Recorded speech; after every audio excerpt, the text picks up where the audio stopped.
ng bayan. Tingnan natin ang galing mo. Galing mo sa akin si Bangkit.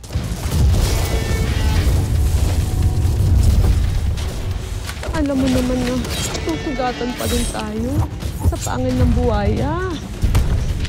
Di ba kailangan mo ng tulong ko? Hindi ko rin naman ako magpapagilan na sarili ko na lumapad sa kanya. Kahit pa alam ko na meron silang pangil ng buhaya. Lalo pa't nadamay na rin nila si Janine pati si Elsie.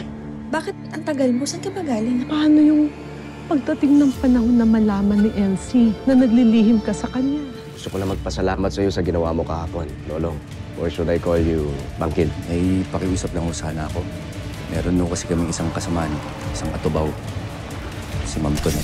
Very, very good. Ganun naman. Sir!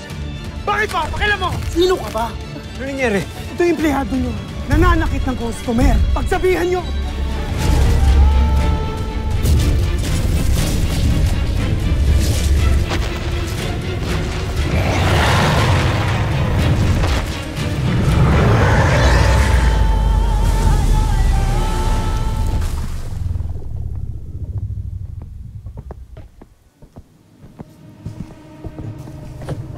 Hoy! Sir, Gusto mo ba mawala ng trabaho? hindi ho sir. Naawalan po ako sa baba. Magpapalusot ka pa. Bida-bida ka masyado eh. Ano ba tingin mo sa sarili mo?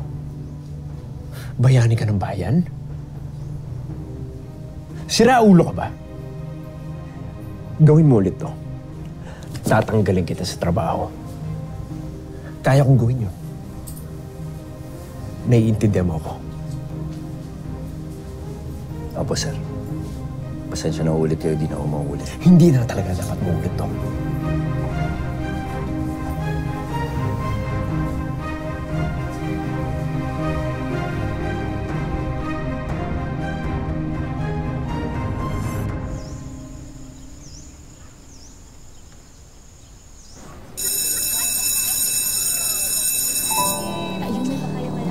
Papa!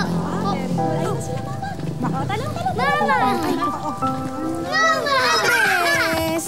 Ano? Kamusta? Very good ka ba? Ayos ka naman. Okay naman pala. Oh, Tres! Baka masigasaan ka. Magkasigasan mo pa to.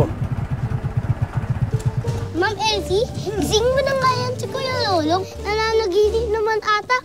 Aba, nananaginip pala! Nananaginip pala, ha? Asim-asim mo na? Huwag ka mag-alala, Kuya Lolong. Wala yan sa ganda ng sasakyan. Sabi ni Mama, nasa nagmamaneho yan.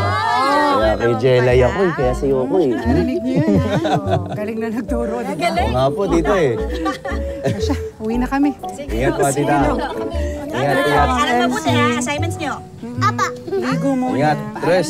Masyado makulit. Sino ka daw? Kaya kailangan maligo ka. Yun ang unang gagawin mo. Kulit rin itong mga batang to, no? Sinabi mo pa. Mas mahal. Siyempre, di ba, nalalapit na. Oo. Paano kung sakaling magkaanak tayo, di ba?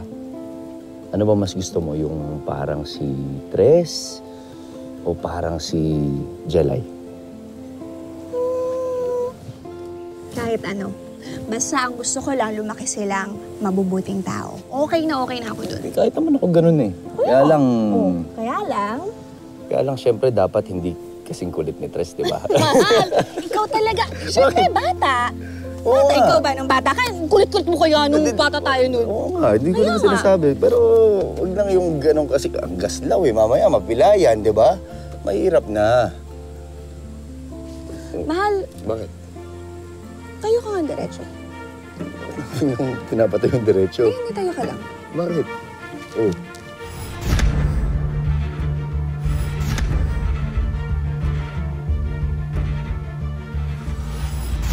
Oh. Parang kakasing katawan mo kasi si Bangkil.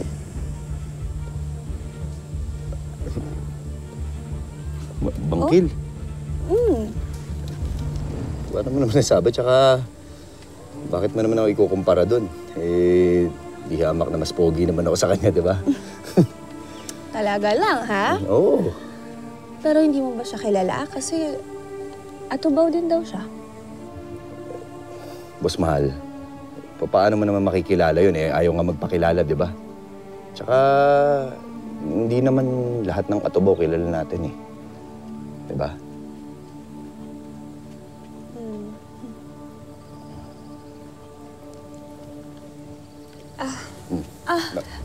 Mahal! Teka, Boss Mahal, bakit? Bakit? Ano nangyari? Ha? Long, Ano ba? Ano ba? Teka. Ano? Ano nararamdaman mo? Ang sakit, Long. Masakit? Ano? Gusto ba dali kita sa ospital? Mahal. Halika na.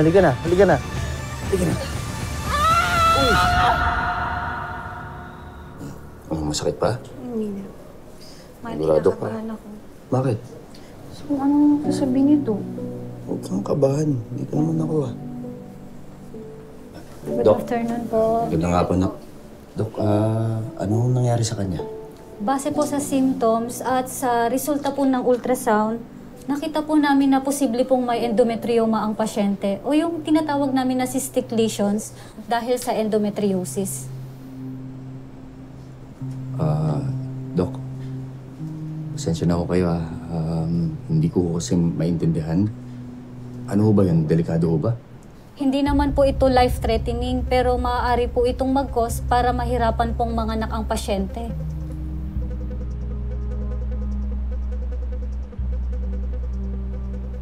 May balak na po ba kayong mag-anak ng misis nyo? Hindi pa po kami kasal.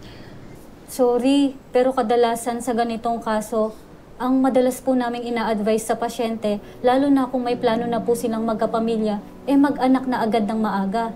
May hirapan po kasi kayong magbuntis kapag nasa edad 28 years old na po kayo.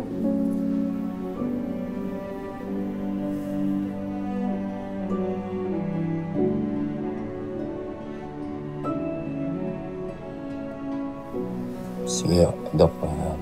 Maraming salamat ha. Salamat.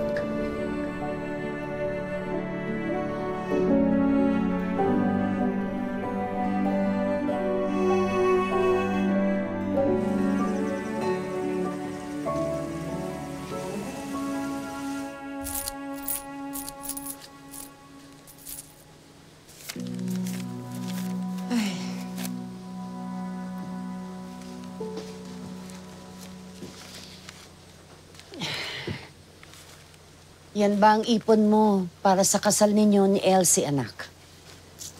Oo, Chang eh. Kala ko kasi makakaipon pa ako. Bakit? May nangyari ba?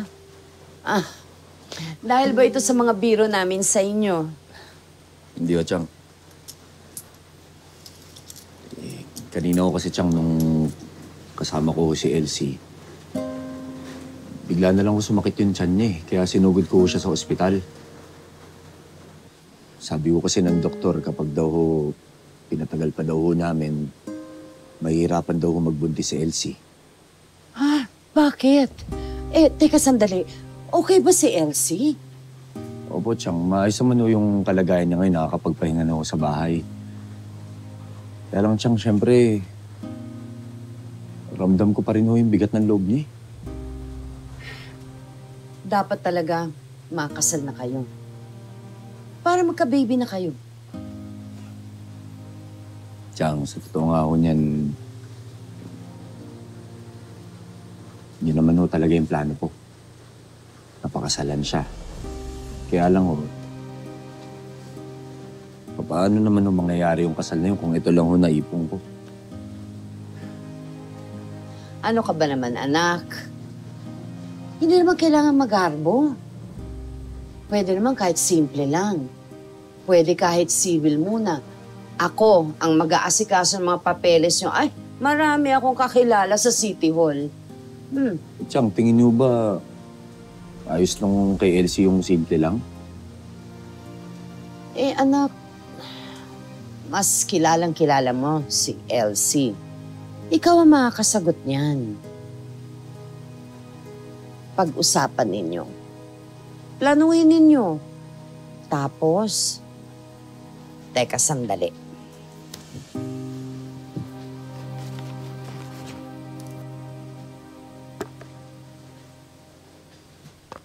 Eto. Sa inyo na ito. Chang, bigay ko sa'yo ng tsuninong to eh. Ito ang gamitin ninyo sa kasal.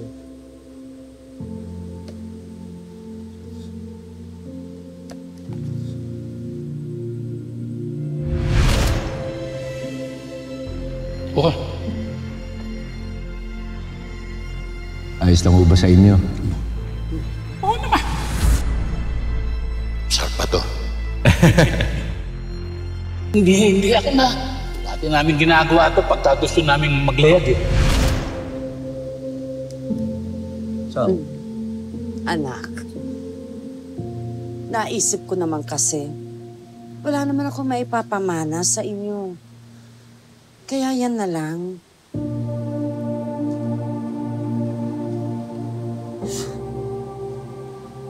Gusto kong maramdaman na kahit na wala na ang tsuninong mo, magpapatuloy ang kahit anumang meron kami noon. Sa inyong dalawa ni Elsie,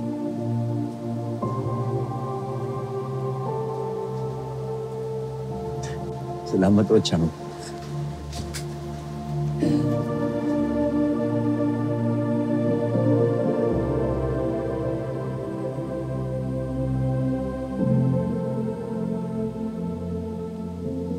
Kakasal na ako.